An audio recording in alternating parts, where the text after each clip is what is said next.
In this example, we're going to look at the topic properties of rational exponents. So we have the problem 1 over 81 raised to the negative 3/4 power minus 1 over 16 raised to the negative 1/2 power. Okay. One of our properties for the exponents is that we are able to give these exponents to both the numerator and the denominator. So we're going to do that first.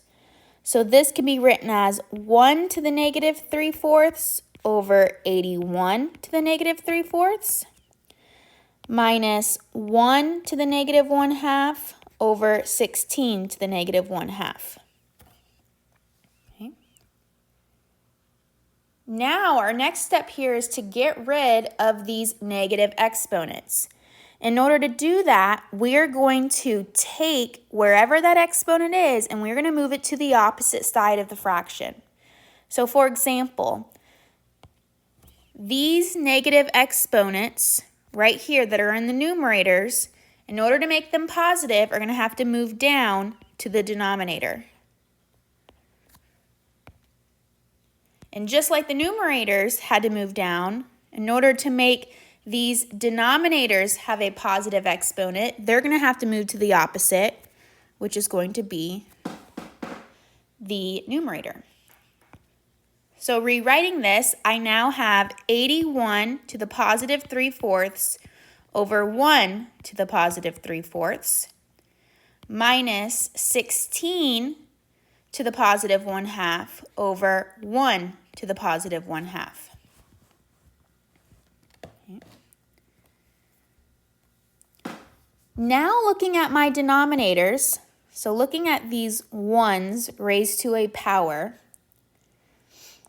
we know that 1 raised to any power, no matter if it is a rational exponent or not, is going to remain the same. So technically, we could say these are just 1's. And if they're just 1's on the denominator, we don't need them. So then now we have 81 to the 3/4 minus 16 to the 1/2. Okay.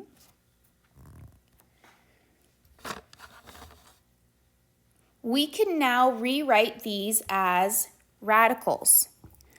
So remember that the bottom number in this rational exponent is the index. So that is the nth root of the radical. And the top numbers is the exponent. So what we're going to raise the entire radical by. So knowing that, the first one, we have the 4th root of 81, and that is going to be raised to the 3rd power. For 16, we know that this is the square root of 16 because of that index of 2 raised to the 1st power. Okay. So we need to solve the 4th root of 81, and we do that by doing the prime factor tree. So we know that, let's see, the first prime number that goes into 81 is 3. So this is 3 and 27. 3 goes into 27 9 times, and 3 goes into 9 3 times. So since it's the 4th root, we are circling pairs of 4. And there's only one pair of 4 there, and that is the 3. So that means this 4th root of 81 is simply 3, but it's still being cubed. Minus the square root of 16 is 4, and that's being raised to the 1st power. Okay. We know that 3 cubed is 27, and 4 to the 1st power is 4. So we have 27 minus 4, which is 23. That is our answer. And again, this is from the topic Properties of Rational Exponents.